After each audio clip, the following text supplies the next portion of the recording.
What's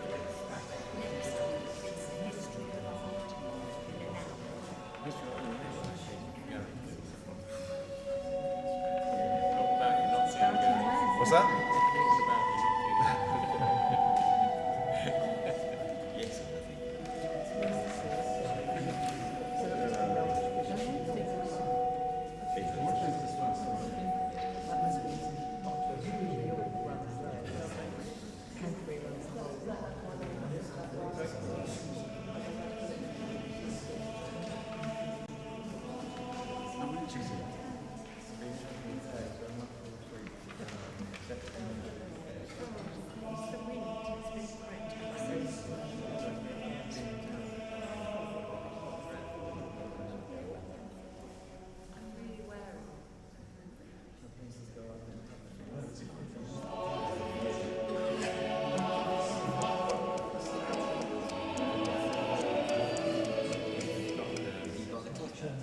There's a primary seat.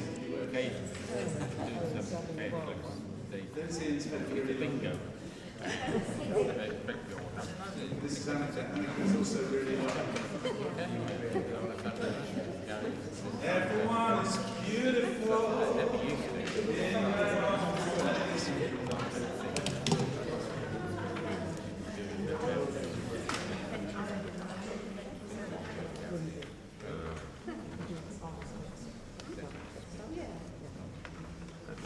I think we'll start.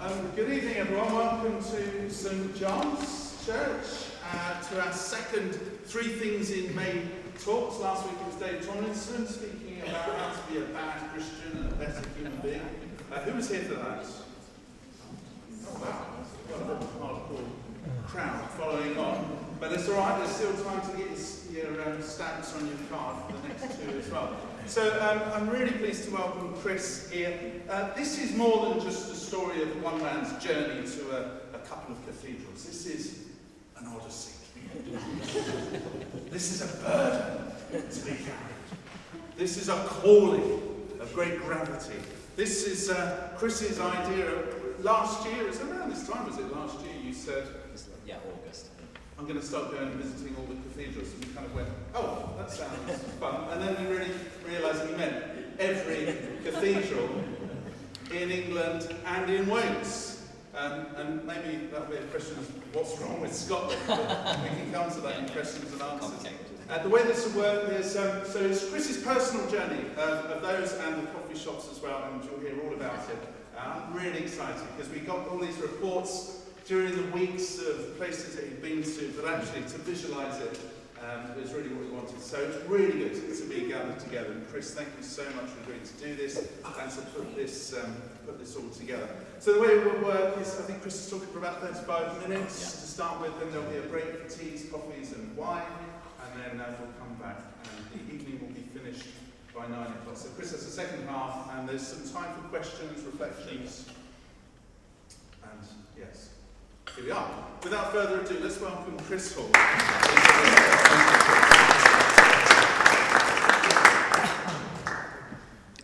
First of all, thanks so much for coming. Yeah, I really appreciate that. It would be a bit lonely doing this to myself. So, okay, on the 2nd of August 2025, I went to Canterbury. I first had a coffee at a specialty coffee shop called Lost Sheep.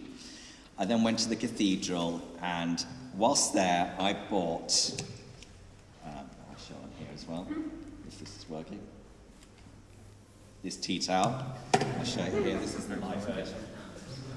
And this basically inspired my tour. I decided to follow all the cathedrals that are on this tea towel. And you now also have a map here, which I will explain in a second. So, anyway, I'll go back to my script now. Keeps logging out, which is a bit annoying.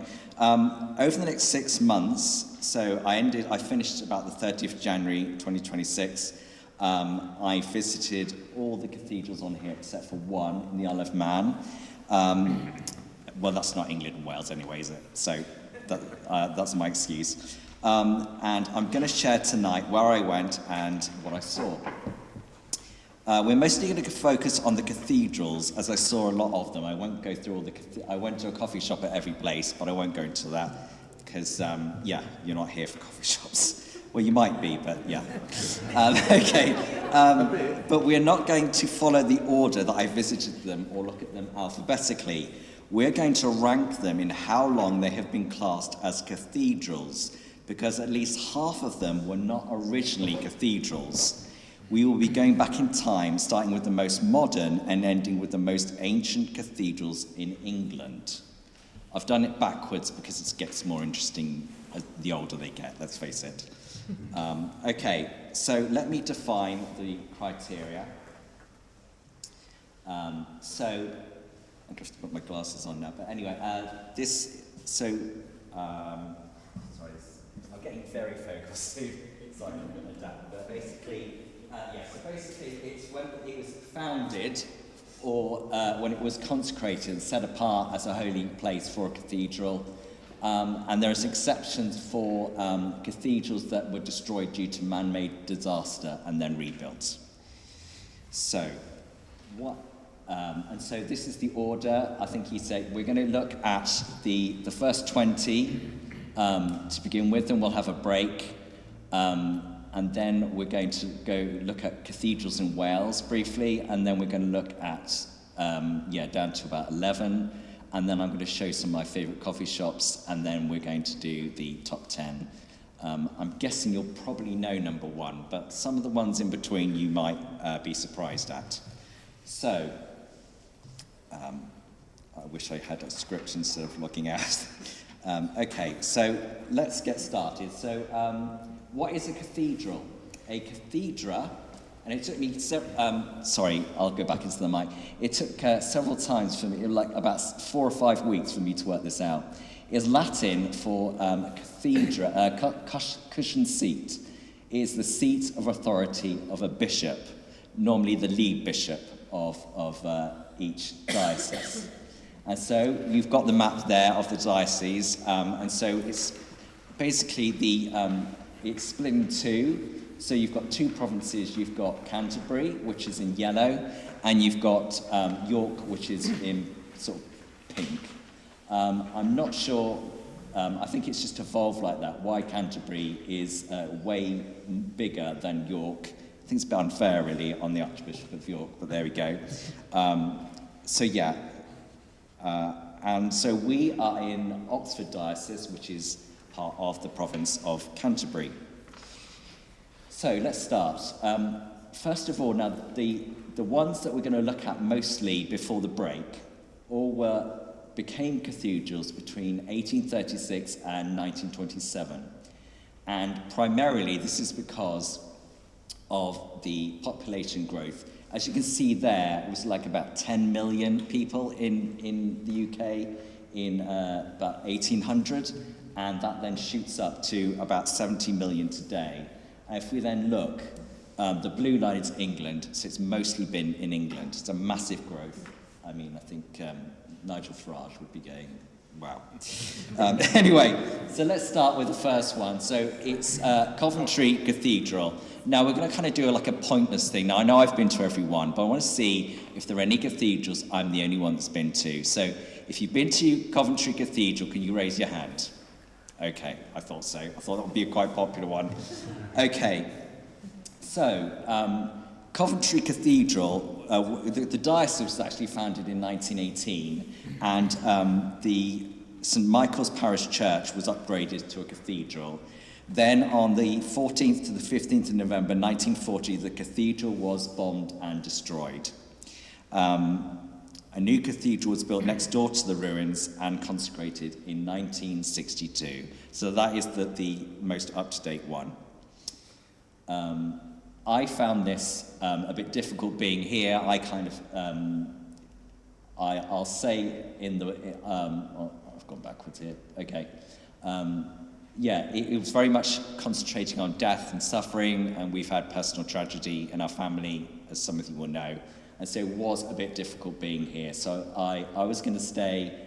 They've done a lot of work on reconciliation at Coventry Cathedral. And I was going to stay. At midday, they do like a litany of reconciliation. But I couldn't last that long because I just found it a bit too intense there.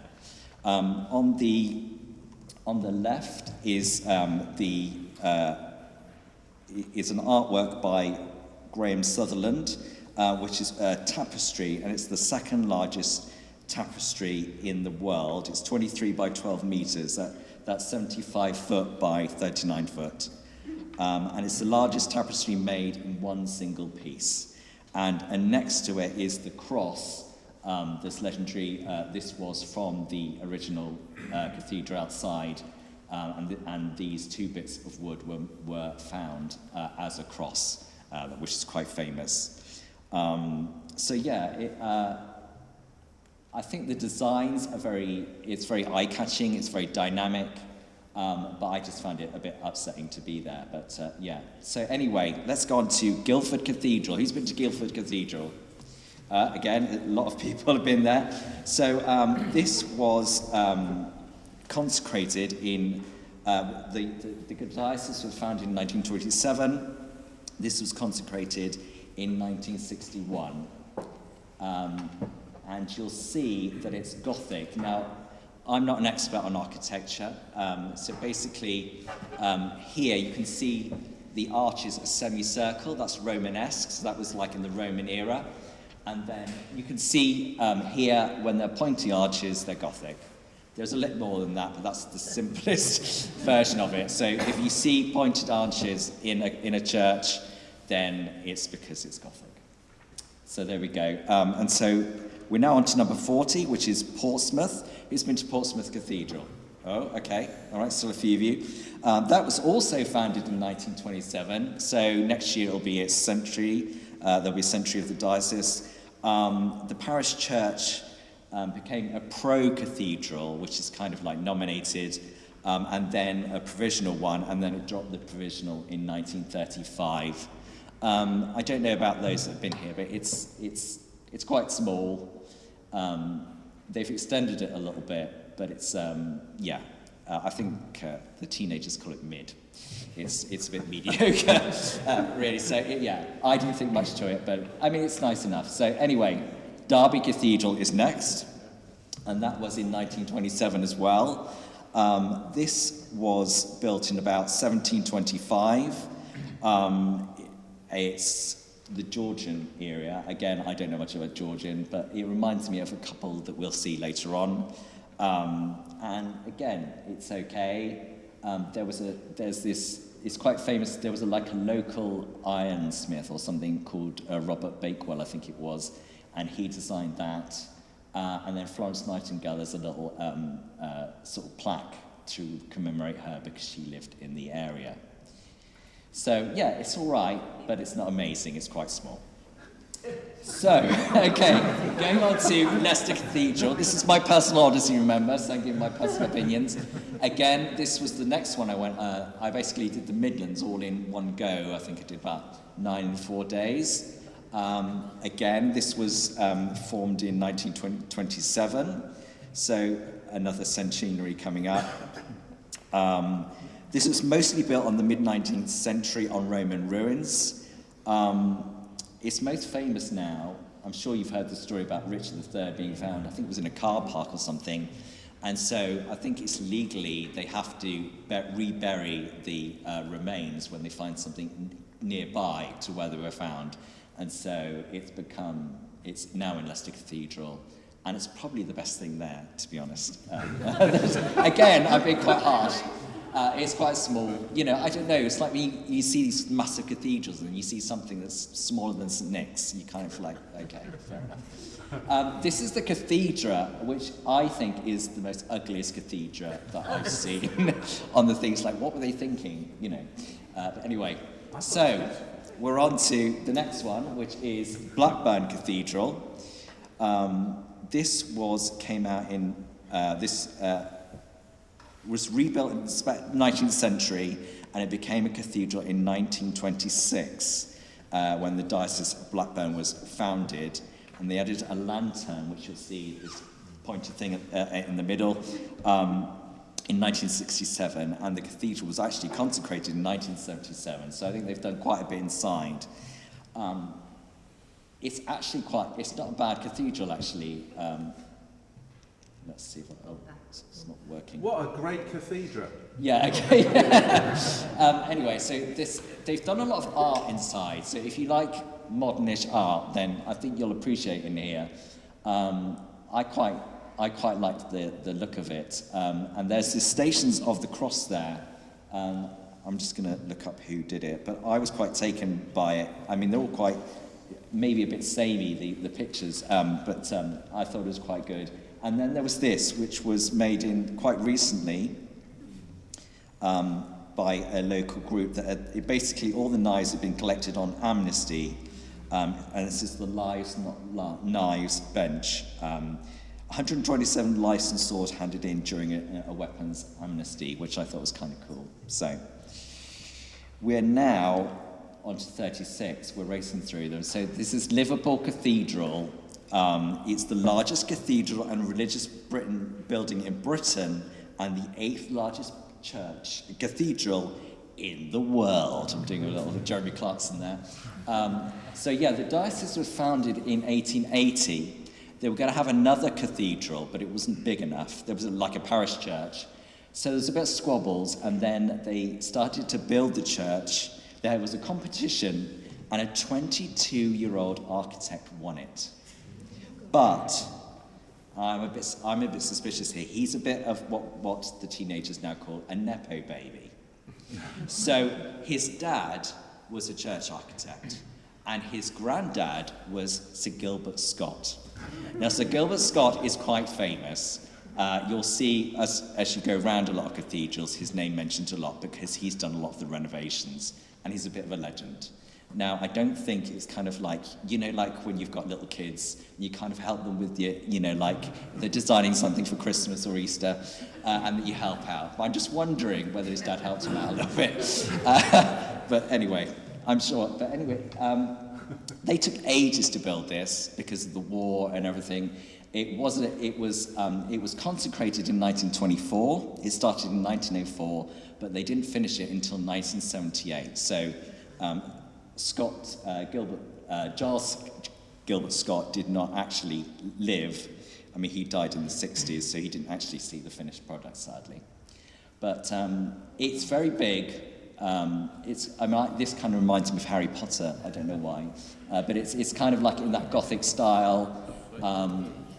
And so this is the Lady Chapel, and then there's a little bit here under one of the windows which says, "I know that you knew, and I know that you love me." That's Tracy Emin, which I'm sure that you've heard of, did that. So I also went. I won't show you the pictures because it's Roman Catholic, and obviously this is just Anglicans that we looked at. But down the road is the, affectionately known as St Paddy's Wigwam, is the Catholic Cathedral, and that's amazing. Absolutely loved it. Very still there, and it was just, I preferred it to here. But anyway, that is Liverpool Cathedral. Well, next up is Bradford Cathedral. This has been used since the 7th century as a place of worship. The current church dates from 1458. Now, I forgot to mention at the beginning, if you look up north, you will see Leeds Diocese.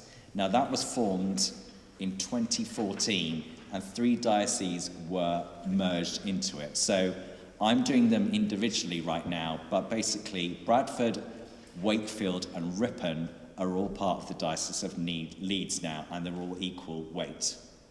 So yeah, just an aside there. So this was extended, and they've I don't remember the 90s shows Pimp My Ride. So basically, with a lot of these sort of parish churches, they've kind of pimped them up a little bit. They've tried to make them a bit more, a bit more posher, a bit more like, oh, that's a cathedral rather than the parish church. So this has been extended and revamped and everything. So yeah, it's not bad inside, but I found Bradford a bit sketchy, a little bit. I didn't feel completely safe there, so I was quite glad to go. But this is probably the most interesting part of it. These were Anglo-Saxon preaching crosses that were found during building work in the 19th century on the left, and they've kind of rehoused them in the design.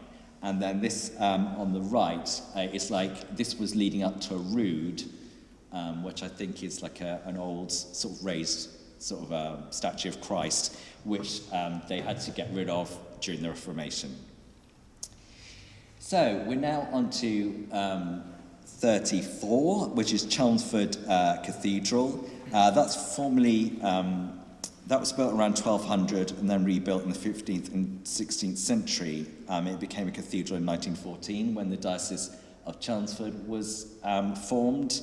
Again, it's quite small. I wasn't that impressed.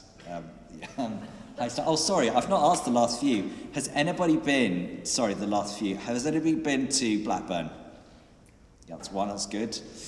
Almost a pointless one. Liverpool? Yeah, quite a few. Bradford? Oh, one person. Okay, I'm nearly getting one. Chelmsford? Oh, we've got some Chelmsfords here as well. Okay, so I don't know if you've seen that. I think Luke Durham is an artist, and he did like a big moon. I think the moon actually came to the Corn Exchange. Well, he's got one called Mars now, and that's kind of doing the cathedrals at the moment. It's a way to bring in. And then we've got, there's got some quite nice modern art in here. The one on the right is The Tree of Light by Mark Cazelet. Oh, yeah.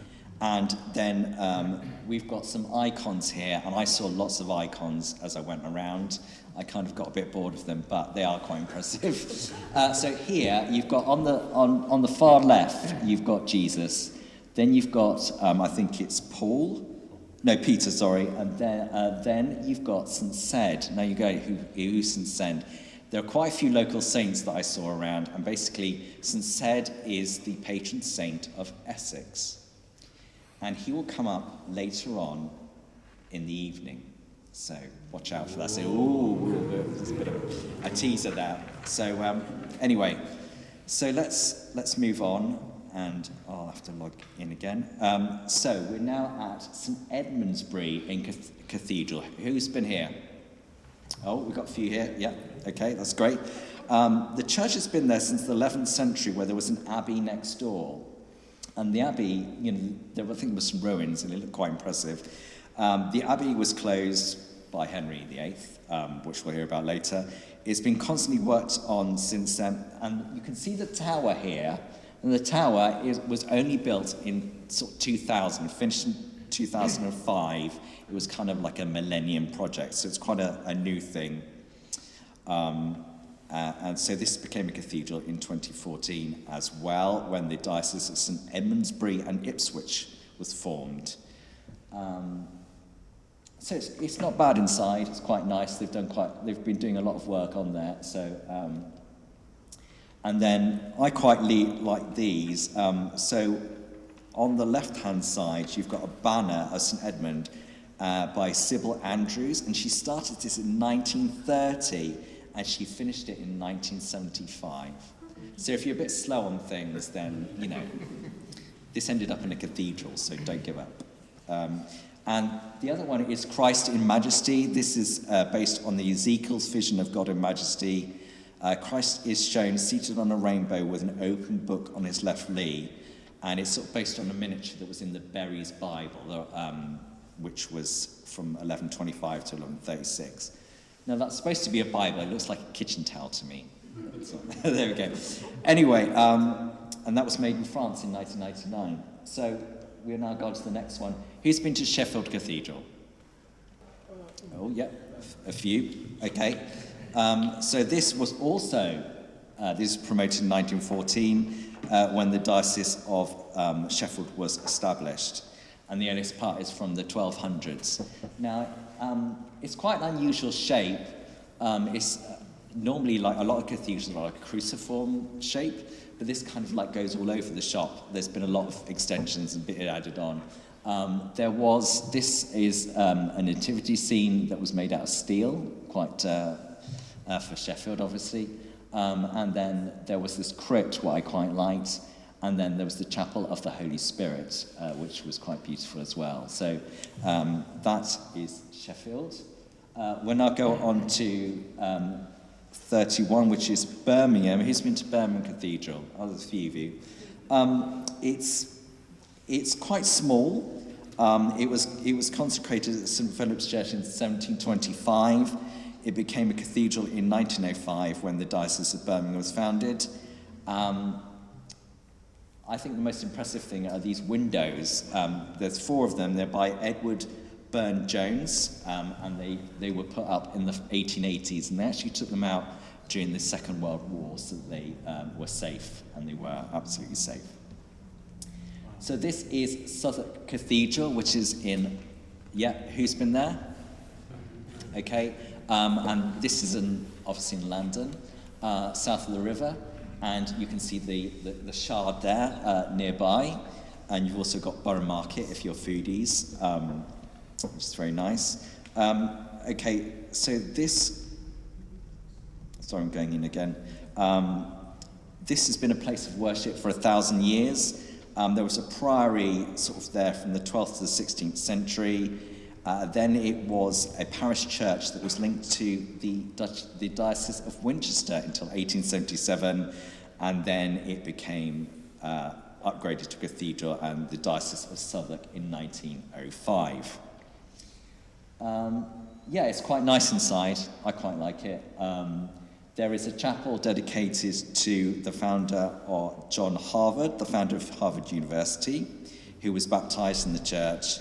And there's also a tribute to Shakespeare, who lived in the parish when he performed at the Globe in the 16th century. So, we now get on to Wakefield Cathedral. Who's been to Wakefield? Oh, wow. It's going to be quite hard to find a pointless one. Everyone's been to one. I didn't think much to Wakefield again. It's a bit of a dump. There's lots of signs about regeneration happening, which I think, so hopefully when I go back it will look much nicer. But it's part of the Diocese of Leeds now. They got a grant in about 2012, I think, and they've kind of done it up. And it also got renovated by Sir Gilbert Scott, the legend. It's all right in there. I basically was there for about 10-15 minutes, so I didn't faff around. I got out of Wakefield pretty quickly. But anyway, we're now on to Truro Cathedral. I know at least one person's been there, so yes, a few of you. So obviously this is down in Cornwall, so right down in the southwest, and basically, this is there was a parish church there, and they knocked it down in 1880, and then they put a new cathedral building on top, which was consecrated in 1887 and completed in 1910. And I stupidly booked when there was a wedding fair on, so it wasn't actually open, but I managed to go into the communion service. So I briefly went in the morning. I was quite taken by this here, which is just below the paintings. It's made out of fumed chestnut, china, clay, and glass. It's an altar. It was funded, though, by the Freemasons of Cornwall, so I'm not sure about that bit. And that was the chapel. You can see like a tiny chapel that I shared communion in. And that's the wedding fair, and that's the pulpit. So we're now on to 27. This is Southall Minster, which is actually part of the province of York. You can see it's just right down in the south, just below Sheffield. It's near Nottingham. It's kind of like a very small place, and I kind of really like the small places with big cathedrals. So I'm a sucker for those. It was completed in 1350. The Scottish reformer John Knox, don't know if you've heard of him, he actually was minister here. Oh no, I got that wrong. I'm reading the next one. So no, he wasn't at all. The majority of the building dates between 1108 and 1150, when it was reconstructed in the Romanesque style. Has anybody been here, by the way? Sorry. Yeah, that's great. It became a cathedral in 1884 when the new Diocese of Southall and Nottingham was formed. I was really impressed. I thought this was a beautiful cathedral, and I would definitely worth go and see that. You can see that's the Three Kings there. in wooden display. So we're now on to Newcastle Cathedral, and this is where John Knox was. So I got a bit ahead of myself. Who's been to Newcastle Cathedral? Yeah? Oh, excellent. I'm wondering if some people have been to all of them at this point, but I'm sure there'll be one. Okay, so this was... okay, I've got my notes. This was This was the parish church of St Nicholas. It was upgraded to a cathedral. The current building was, it was completed in 1350. And the original, and what I really liked it here, and they actually had homeless people. There were very much sort of serving communities. So homeless people would just come in and sit in the cathedral quite happily. And I was quite impressed with that. We've got yet another icon there. I think that's St. Paul. And then, this is the crypt. I think it was used for relics. I think there were some bones put in there at some point. I thought it was quite a small crypt, but it was very atmospheric. So obviously I think they have maybe morning prayer in there. But yes, it was added, they think, around the 14th century. So we're now on to 25, and this is St Albans Cathedral, which is named after, I guess some people have been here, have they? Yeah, quite a few people have been there. There's a shrine there from the 4th century to St Alban. St Alban basically, I think the story goes, he helped out a priest, he hid him, and then him and the priest got found out by the Roman authorities, and they both got killed. And so he is the first Christian martyr, I think, in this country. It's a bit of a mismatch because after it was an abbey, and then after the monasteries were closed, it kind of was left to rack and ruin. It almost got demolished in 1770. And then during the 19th century, there were several renovations, including our friend Sir Gilbert Scott and his son John Aldres Scott, who I think was also the dad of the Scott. I've forgotten his name now. Who? The earliest Scott. The Scott that designed the Liverpool Cathedral. Yep. Okay. So it became cathedral in 1877. I quite like it. It's got like one of the oldest towers in the country. I've forgotten how old it is now. And it's got the shrine there as well. And some quite old stuff. I think this was in a little area where they could wait to go into the shrine. I think there's some stuff behind that. So, And so we're on to 24 now. Who's been to Manchester Cathedral? Okay, excellent. This was originally built in the 15th century as a parish church, St Mary, St Denis and St George. It became a cathedral when the diocese was started in 1847. Quite nice that they've just had a new organ which dominated the whole church, the whole cathedral. And these are misericords. Misericords were in the choir stalls. And they basically were somewhere, like if you were in a long service and you wanted something to lean on so that you didn't drop off and you were standing a lot, that was what they were designed for. Now, you can't see it very well, you might have to look online, but basically these two guys here are playing backgammon, and that is the earliest recollection, the earliest piece of art or anything that has got people playing backgammon. And that's from the 15th century. So there we go. And so we're then on to, press the wrong button, Ripon Cathedral, which is at 23, founded as a monastery in the 1660s by Irish monks, and then refounded in 672 by Saint Wilfrid as a Benedictine monastery. Present church was built in the 13th, 14th century, but there's a crypt in there, which I'll show you, which dates from 672, which I'll show you. It was Ripon Minster until it became a cathedral. I quite like these. These are bronze statues by Howard Gosney from the 1990s. So there was 3 of them, and I was quite taken that you had like one of Mary holding baby as sort of Jesus as a toddler, and then you've got her holding his crucified body. I thought that was quite powerful. There's a little thing of St. Wilfrid. Now, he will come up later on as well, because he got about a bit, St. Wilfrid, and he's featured in another cathedral, so I'll let you know that in a second. Yeah, I really liked this cathedral. Again, Ripon is quite small. I don't know, who's been to Ripon? Yeah, there's a few of you here.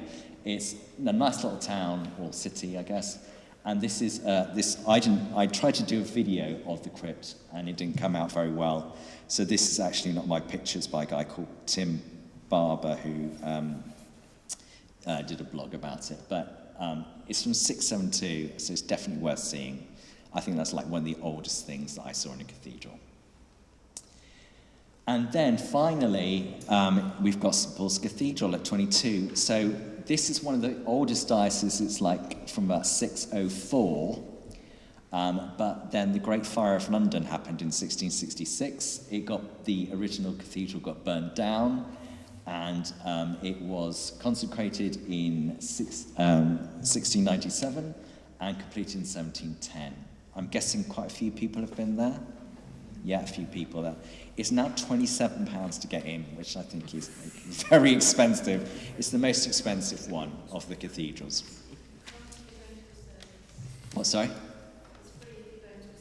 Yeah, obviously free if you go into service, but a lot if you just want to look around. I actually went to, as an aside there, Westminster Abbey is £31, but I went to a service, so it's free for me. But that is a Royal Peculiar, so that isn't part of it's not part of the province of Canterbury, and it's basically owned by the monarchy. It's answerable to the monarchy. So there we go. So yeah, that's on the tea-towel, so I had to go there, but yeah. So this is designed obviously by Sir Christopher Wren. He said, I want domes, I want lots of domes. And basically, most of it is looking up. There's some quite impressive around the side, but it's up that is the most impressive. It's done in the Baroque style. That's all I can say about that. I don't know. But basically, it's quite distinctive. It reminds me then of, I think Derby is obviously not impressive, but that's kind of that era maybe. I might be wrong. I'm architecturally talented. But yeah, so very impressive building. These are a couple of pieces of work of art that sort of took me my fancy, which is the Mother and Child by Henry Moore and Holman's Hunt's Light of the World. It's not a great photo, but I love that picture. And then that's me. I climbed the steps. There's about 528 steps. It's hard work. There aren't any lifts. I think there's a lift up to like the first 100 steps or something. But there are great views of the area. So yeah. So we've got through to the first half already. That's very quick. I did a blog as I was going along, and that is the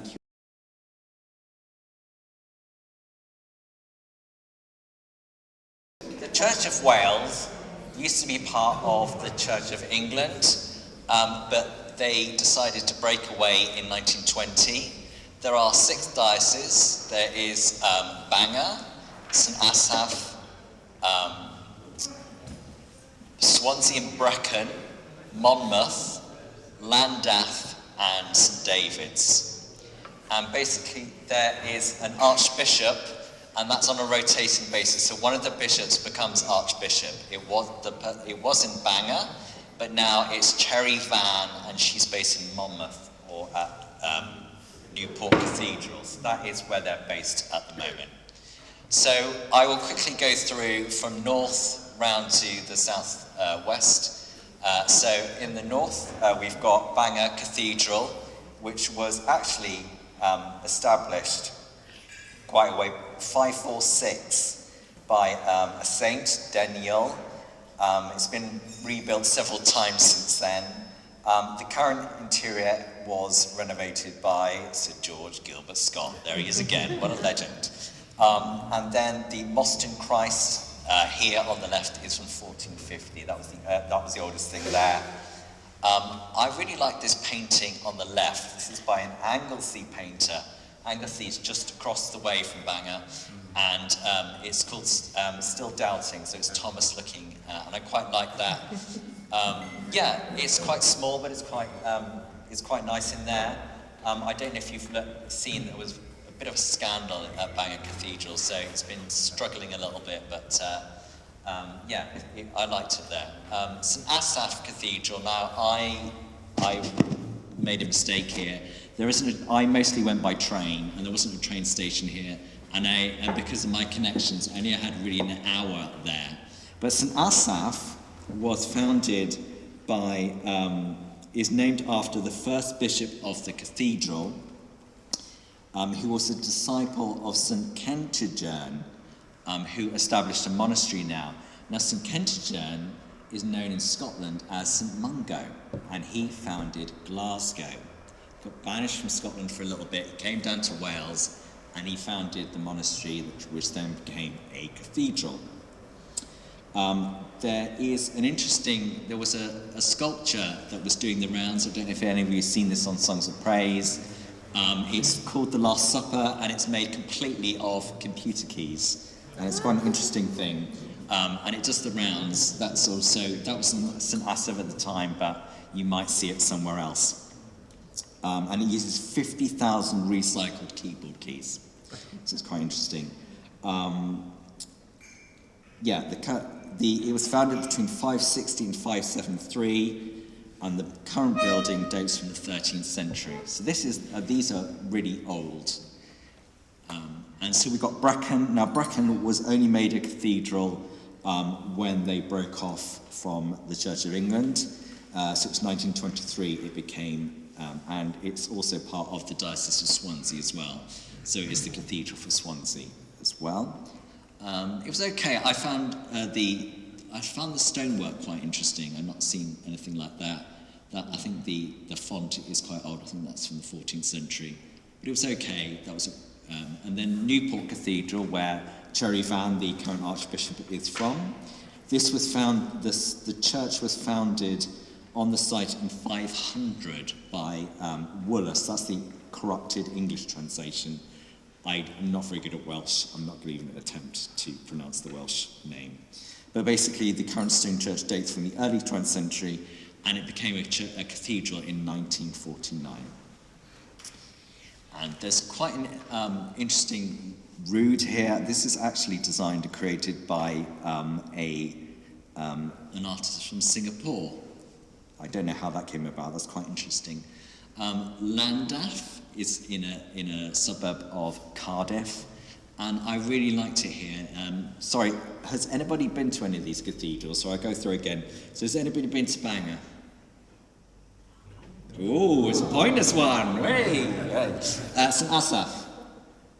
No? Oh, another one. You're not hot on your Welsh cathedrals, obviously. Brecon? Yes, some of you have been to Brecon. Newport? Yeah, one person's been to Newport. And then Llandaff? Yeah, you've been to, yeah. I quite liked it in here. It got bombed heavily. It wasn't completely destroyed in the Second World War. And then the statue here is by a Jacob Epstein. I don't think he's related to Jeffrey. Basically, he also designed, right at the start, I found this out, he designed the St Michael, which is outside of Coventry Cathedral as well. So, there we go. And then, I'm sure loads of people have been to St David's. Yeah, loads of you have. So the monastic community was founded by Dewi Sant, or St David, in the 6th century. And so I think you're seeing a pattern here that there were basically there was a major movement going on. I think a lot of Christianity was starting to take hold in the 6th century in Wales. The current cathedral was consecrated in 1131, and in 1123 the Pope of the time granted Bishop Bernard's request to bestow a papal privilege upon St David's, making a centre of pilgrimage for the Western world. And the Pope decreed that 2 pilgrimages to St David's is equal to 1 to Rome and 3 pilgrimages to 1 to Jerusalem. So there we go. There is, you can't really see it in these photos, but there is actually a slope. I don't know if you noticed when you went there. Did with the wheelchair. Okay, right. So basically, there's a height difference of nearly 4 meters between the east and the west ends. So, I loved it there. And it's quite interesting. There's 2 cathedrals later on that are right high up and you see them high on the hills, and this is kind of like down in a marsh. And so, I don't know, I loved it there. So, we're now going back to the chart. We're going back to the English cathedrals. And the reason we started at 21 was because of what happened next. We're now in the 1500s, or the 16th century, and so a major thing happened. 1534, we're coming up to 500 years since the Church of England separated from Rome and became, in the end, Anglican Protestant. We had the dissolution of the monasteries, and I mentioned about Westminster Abbey. It became royal peculiar in 1550, and this had a major operation. Some of the monasteries were running the cathedrals at the time, and in the end this led to major changes and neglect of the cathedrals, and a lot of them got vandalized, became less colourful. They were whitewashed like a lot of churches by iconoclasts, people that hated icons, and Puritans. So in the next 2 centuries, really until the 1800s, which we just covered, very much the cathedrals were neglected. So the next ones these are cathedrals that were made cathedrals by Henry VIII.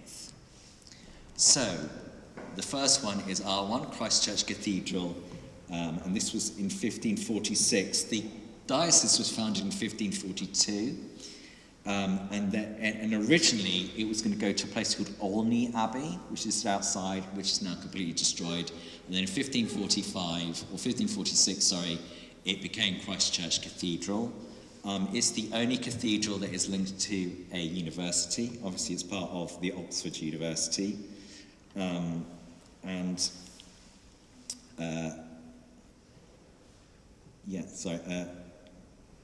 I went to a service there because, again, if you don't go to a service, I think it was about £24 to get in. You see Christchurch as well. I guess if you want to see the college, then that's a bargain, but it felt too expensive to me. So I went to an evensong. It was an interesting service. A lot of people dressed up because there was a commemoration of an old church, an old school in Harare. But I didn't take many photos, but I'm sure a lot of you have been to Oxford Cathedral. Have you? Raise your hands, thank you. So you didn't need to see it. Okay, we're now on to Bristol Cathedral, which is at number 20. That was in 1542. Again, let me just have a look. That was an abbey until, and then Henry VIII and Thomas Cranmer raised the building to rank of cathedral when they formed the Diocese of Bristol. It's quite nice in there. It's quite interesting. Well, a lot of the money that paid for it was from the slave trade, and so there's an exhibition there that they did a few years ago, which quite sensibly explores that and owns that and faces that dilemma there. Who's been to Bristol Cathedral? Yeah, quite a few of you. There's a modern one. There's a modern one there, isn't there? Yeah, that's a Catholic one. Okay. Yeah. It's gorgeous. Okay, so we're now on to Chester Cathedral. That was a former Benedictine monastery. There's a shrine there to St. Wartburg. That's probably, she was an Anglo-Saxon princess. It became the patron city of Chester. And so, I think that's that's the only female saint that I can remember seeing. I really liked it in there. It's red brick, which kind of reminds me of some of the Scottish churches. And in the garth, this is like basically in the middle of a courtyard. There's this is from the 1990s. This is called the Water of Life, and I think I really liked that. 1994 was by Stephen Broadbent. And then we're on to number 18, and it's Gloucester Cathedral, which was founded in 679, and the present building was built from 1089 onwards and consecrated in 1100. And there's been a lot of renovations, including our favourite Sir Gilbert Scott had a go in the 19th century.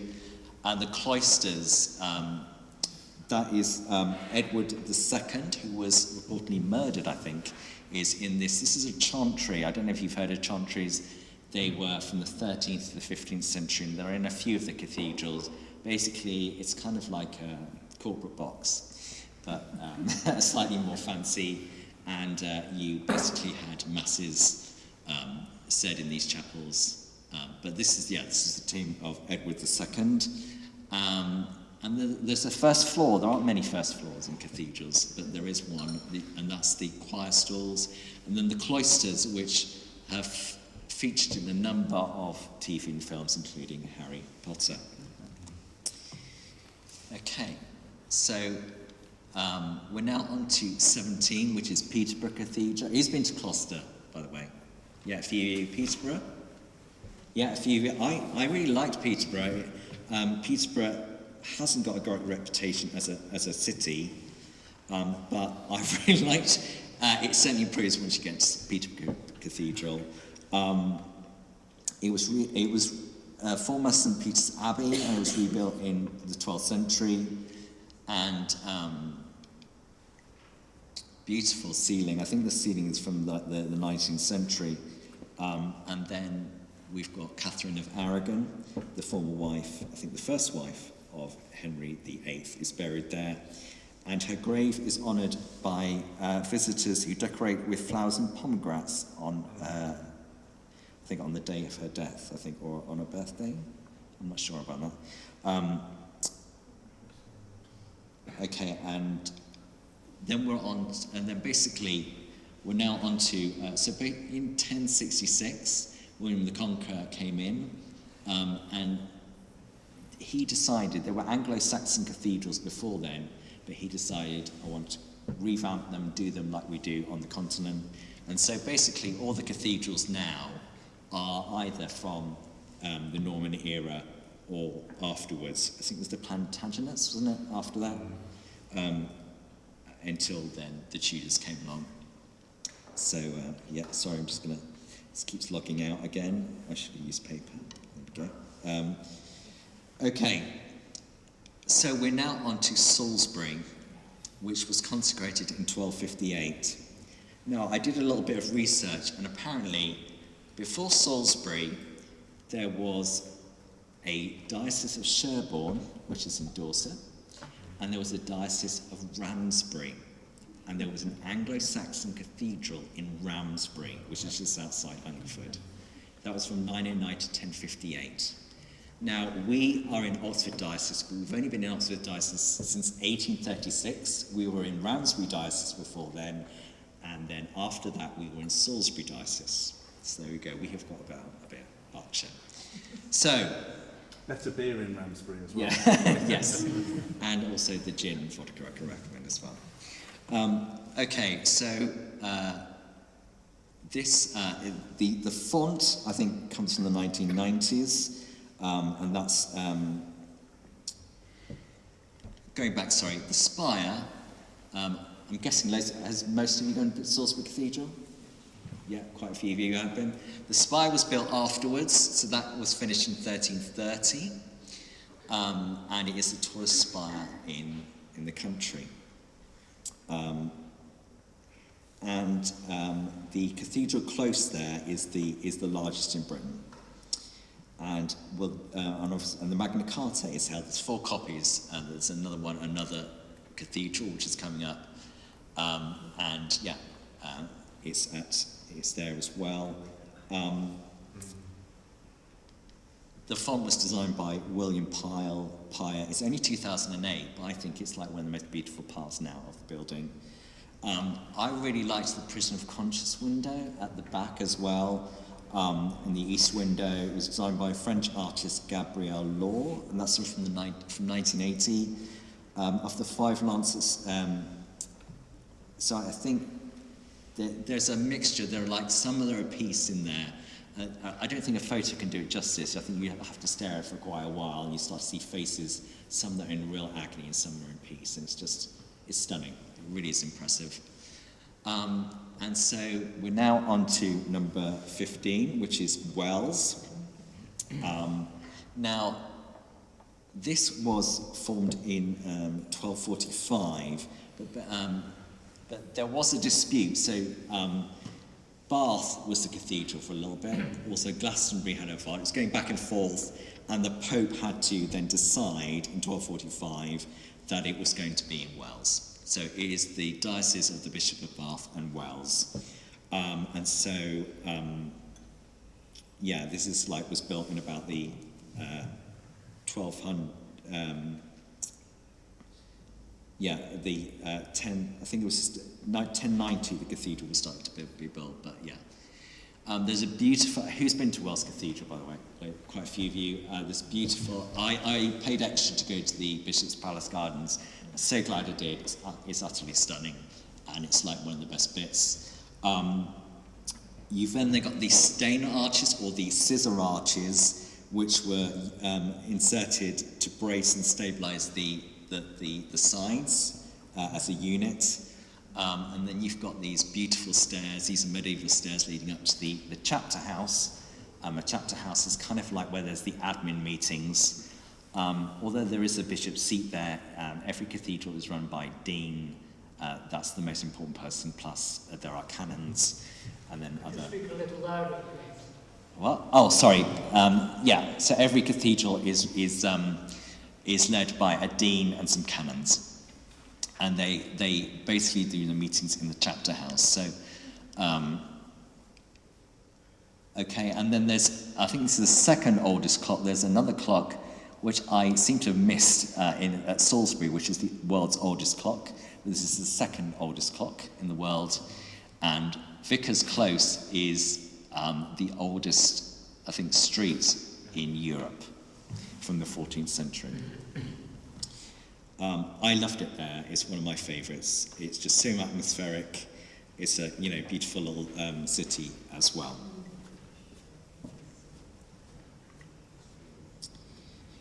Okay, so we're on to 14. Don't know how we're doing for time. Okay, 20 minutes. Okay. We've got Carlisle Cathedral, which was founded as a priory in 1122, and it became a cathedral in 1133.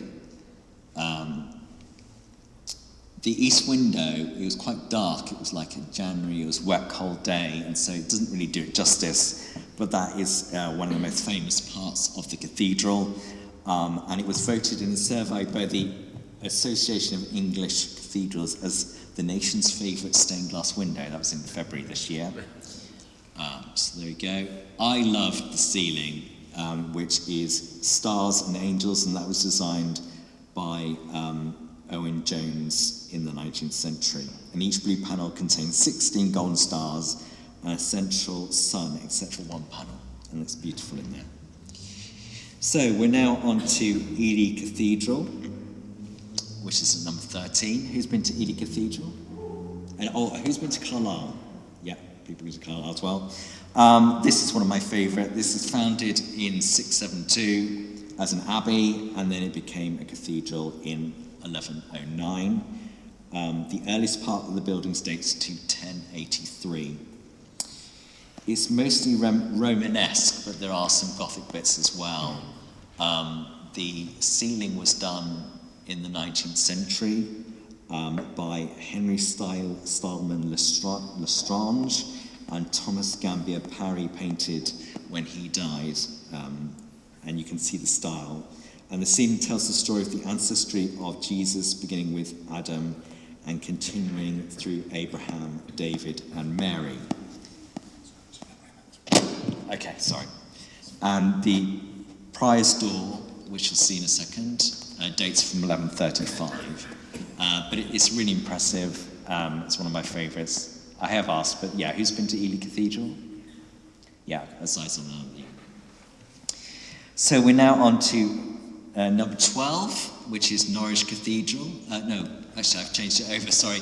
It is Chichester Cathedral. This was in, I need to put my glasses on, in 1108. Now the diocese was found in 681 in Selsey, which is south of Chichester, and it was founded by a guy called St. Wilfrid. He got banished from up north, and he came down, and he founded a monastery, and that then became Chichester Cathedral. So there we go.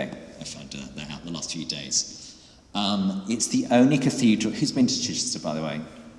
Yeah, I loved it there. I went there twice because I loved it so much.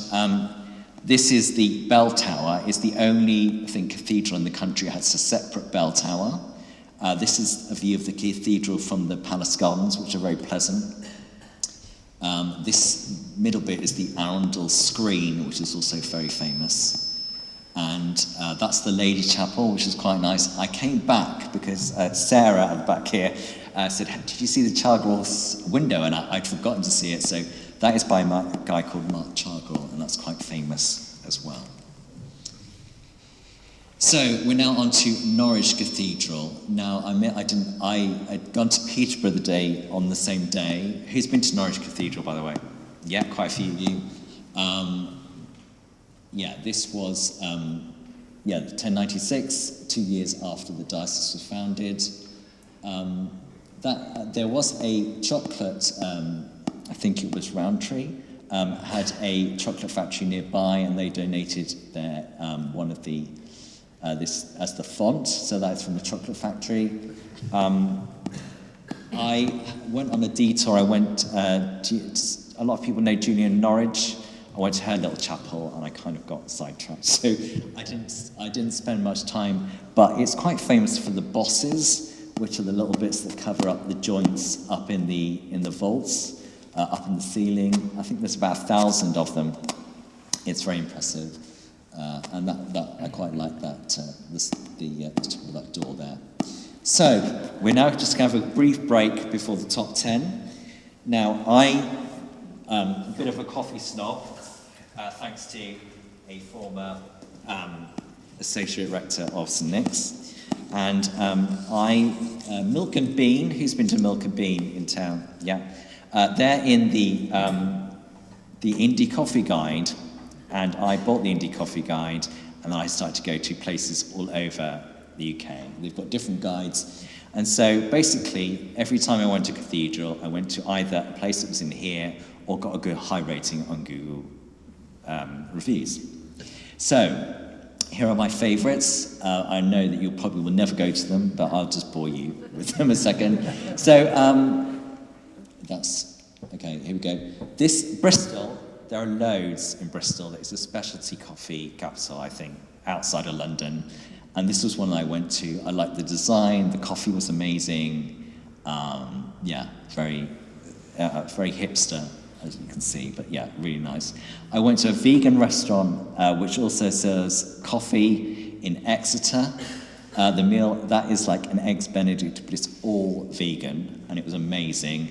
And they basically, they design their coffee to suit oat milk only, so there's no ordinary milk. And that was the best oat milk coffee I've ever had. Amazing. Really, really good. So if you are in Exeter, when I was in Salisbury, I met up with John Kane, previously of this parish, and he introduced me to this. This is on the market. It's an Ethiopian lady that runs it, and she gets the Ethiopian coffee imported, and it's very good. So on a market day, if you're in Salisbury at the cathedral, then pop by and try that out. It's very good. Proofrock Coffee in London. I don't know if there's a YouTuber called James Hoffman, who's quite well known for his coffee YouTube videos, and also he was kind of a founder of the specialty coffee scene. He's quite famous. I went there, and that is very good coffee. I went near to Llandaff Cathedral. There's quite a trendy brunch spot. I literally had to sit outside because it was so busy. And that's the best Welsh whereabout I've ever been and ever had, and there was good coffee as well. Bean and Coal in Chester, that was just, it had a really good vibe in there, really friendly. The sort of place I would go to regularly if I lived in Chester. Again, excellent coffee. And Flat White Kitchen in Durham. Durham's coming up soon, and that was amazing food and very good coffee as well. So those were some of my favourites. And then on the blog, of course, you can see all the coffee shops I went to, where I rate them and everything. So there we go. Oh.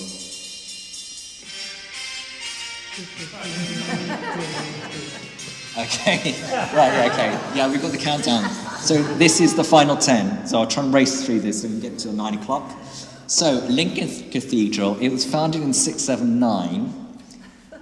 Diocese of Leicester, that was before the 1927 one.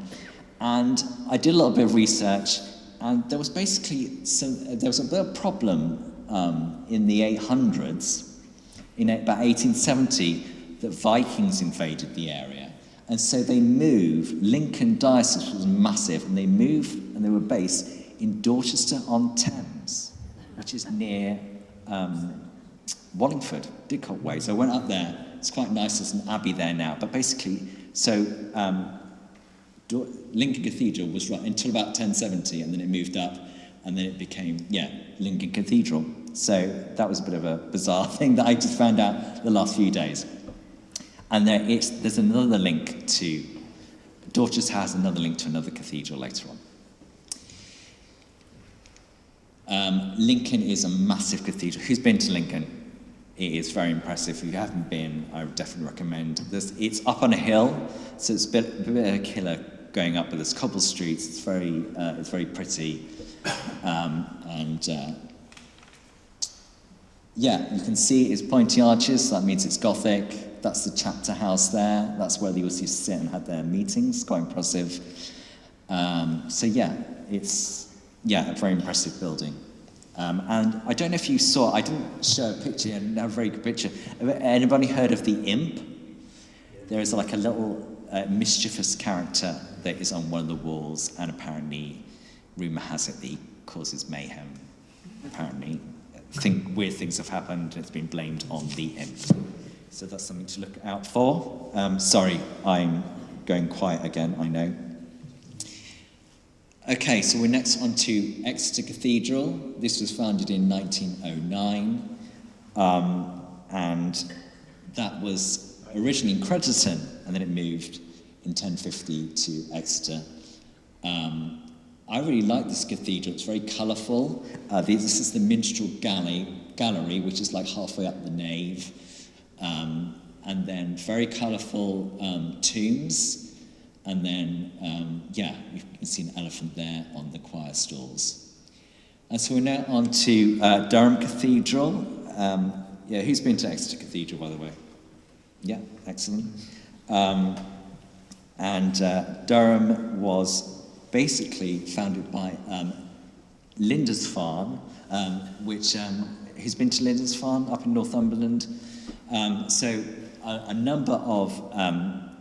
were a number of monks from there then went down south and started to form places. But basically, they left Lindisfarne because, again, it was being attacked by Vikings, and they were looking for somewhere, and they ended up building a monastery at Durham Cathedral, and then that got knocked down when the Normans came, and now we've got Durham Cathedral.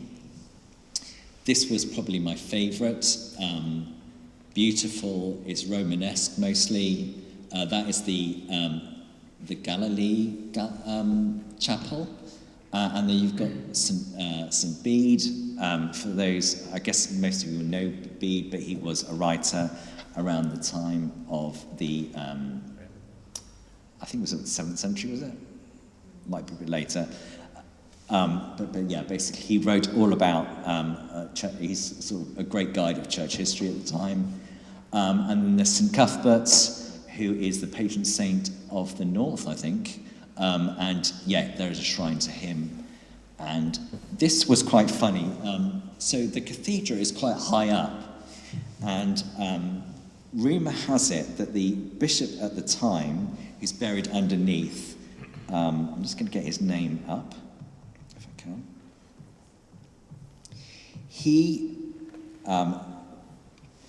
His name was... let me just see. Well, the rumour, his name was Thomas Hatfield, and the story goes that he sent 2 monks to measure the Pope's throne in Rome, along with many bishops' thrones throughout England. And when the results were in, Hatfield made sure that his throne was 2 inches higher than the tallest of them. And the Pope was so furious with Hatfield that he had a thick cushion put on his throne so he would sit taller again. So that sounds a bit of a legend. It might not be true, but it's quite amusing. So, number 7 is Worcester Cathedral. That was built in that was founded in 680, but then it was kind of built again. I think the diocese was founded in 980, and that was rebuilt in the Romanist style by St. Wulfstan, and George Gilbert Scott did some furnishings as well, so he had his hands on there. It's quite famous for King John. He is buried there, and also there is a chantry for Prince Arthur, who was the older brother of Henry VIII, but he died. And so therefore, if he'd lived, we wouldn't have had Henry VIII. And then, yeah, who knows what would have happened. We might still be Catholic. But anyway, it did suffer a lot from iconoclasm, so it did get vandalized quite a bit, but it was spared by Henry VIII because of his brother's chantry being there. And there is a statue to Edward Elgar, who was lived in Worcester and the surrounding area and basically there is between Worcester and I think you'll see Hereford and then Gloucester, there's a famous music festival that I'd never heard of, Three Choirs Festival, which is held every year at one of the cathedrals. And so we are now, I'm just going to sort of read this here. This is from the 7th century, and this is, I don't know if this is true, but basically Pope Gregory I famously initiated the conversion of Anglo-Saxon England. He saw some fair-haired English slave boys in a Roman market. Upon learning they were Angles, he famously punned in Latin, non agles sed angeli, not angels but angels. This encounter inspired him to send missionaries to convert the English people. And so that kind of really started what happened in the 7th century, where there was, it's gone again, the 7th century where there was a lot of England was started to be converted. There had been Christianity before, but that is when it really took hold in the 7th century. Okay, I'm going backwards. So these... Okay, I'm going backwards here, sorry. How are we doing for time? 5 minutes. Okay, I'm going to have to race. So 700 Lichfield was founded, and it's famous for a guy called St. Chad. His shrine is there. Who's been to Lichfield, by the way? Okay. And his brother is St. Ced. And they both trained at Lindisfarne.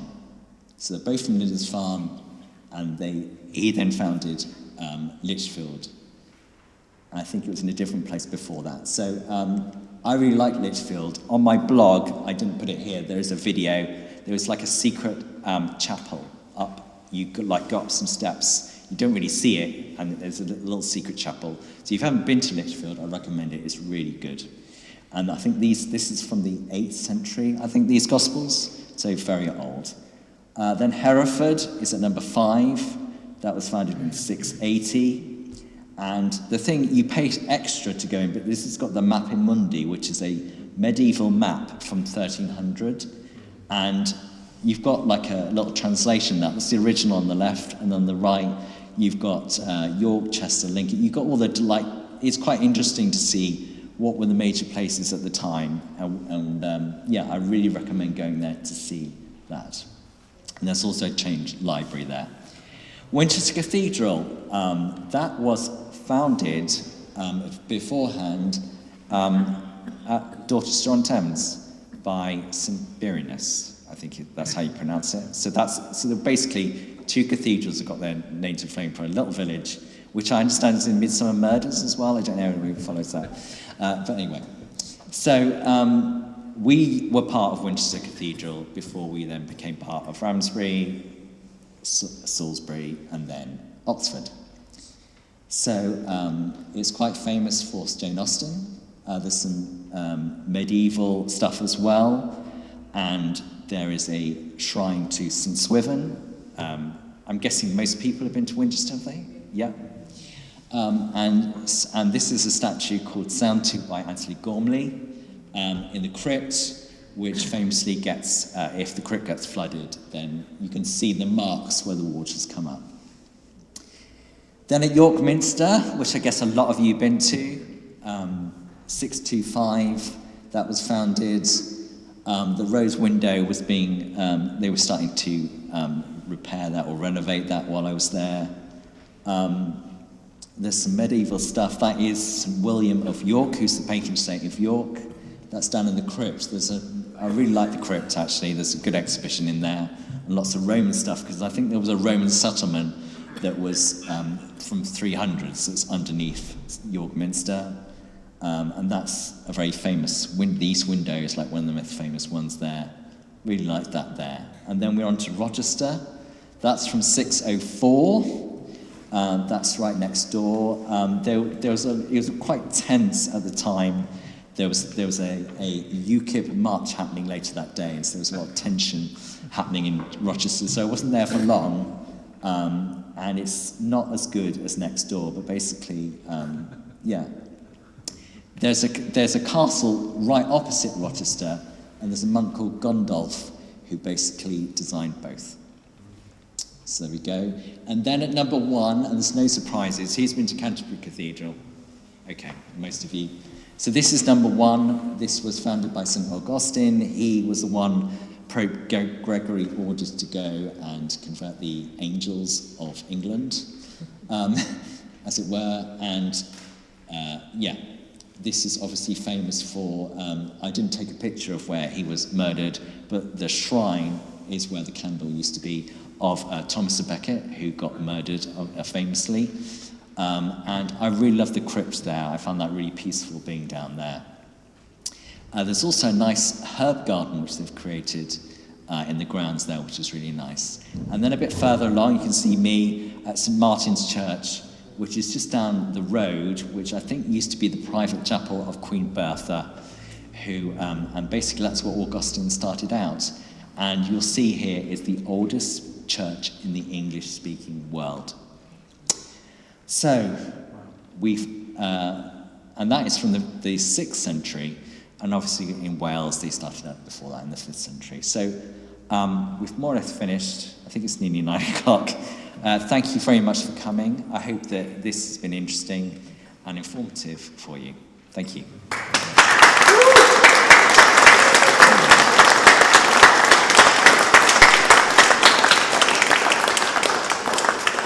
Sorry, we probably ran out of time for questions, didn't we? No, I was going to put it to the audience. Do we want another 10, 15 minutes just to feedback? Or if people want to go, then please go. And if you want 10 minutes to hang around, if anyone has an appetite for questions or comments. It's a real insight into the heritage that we have in this country, all of our churches. When you see them in the context of a presentation like that, you realise we just have such a rich heritage, which is out there to explore. And I think what's amazing is, we've got lots of castles, but these churches are still being used for their original purpose, which is amazing. Anyone else? I mean, feel free to go if you need to go as well. Did anyone final question, or we just say goodbye? I haven't quite read your blog properly, but how did you actually travel to the cathedral? I travelled by train mostly. There were like 2 or 3 which, and when there weren't train stations, then I got lifts, or I got a taxi, or caught the bus. So that's how I travelled to most of them. And how long did it take you from start to finish? From January to... Yeah, it was 6 months I did it in. I think I was spurred on because of Facebook and the blog, kind of. And also, I can't do this forever. I need to do something else, so, yeah. Okay. It's brilliant. It's a sort of pilgrimage, isn't it, really? When you think about it, pilgrimages seem to be coming back into vogue again. And it would be interesting to know if people went on as a group on a pilgrimage is around these churches, what will come out of that. Yeah. What was the reason, what is the reason or that a small place like Ripon, Beverley for example, is another one, isn't it? It's probably not on your tea towel, gets a cathedral status? Because it doesn't have a very, Ripon has a tiny population, it's more of a very small town, you know, so. I think it's because of it was a big church, and I think also because of its original status, I think, because of its history, that it got, and I guess it's, in that area, there isn't really much else. I mean, this is like North Yorkshire. Well, except York. Yeah, but basically York was there already, so they, I mean, this was 1870, wasn't it? So basically they needed extra ones because of population explosion, I think. Okay, So. It's worth saying that Truro Cathedral is sort of outside. It's so big for a small town. I mean, Truro is actually smaller than Newbury Yeah. in terms of population. I think there was a big benefactor or something. It gave a lot of money to build such a big cathedral. Yes. Yeah. I think also that might be another case that somewhere in rural, because that's where the money was. Yeah. It is interesting, you did mention at one point, of course, the timescale that these places are built over, and actually Westminster Cathedral, not Westminster Abbey, the Roman Catholic Cathedral, is still being built to this day, just like Sagrada Familia Yeah. in Barcelona. They're still adding chapels into Westminster Cathedral, and you can go in there and you can see, I think the latest chapel is to St. Columba, Okay. Iona, and it's beautiful green and sea looking and stuff. Just one of the little side chapels, but it's cost millions to build it. Yeah. To make it. Yeah. I think, it took them a while to finish York, I think, as well. So, yeah. Wonderful. I think we'll wrap it up now. A reminder, we'll come back to say thank you to Chris at the end. A reminder that next week's the last 3 things in May, and that is my talk, my whistle-stop tour through 20th century art. What's not to like. It'll be fairly breathless in its pace, but do come and be prepared for the shock of the new. As your sermons always are. As my sermons always are. Yeah, indeed. Once again, Chris, thank you. That's a journey of the body and of the heart. Yes. And of the body. Thank you for your time.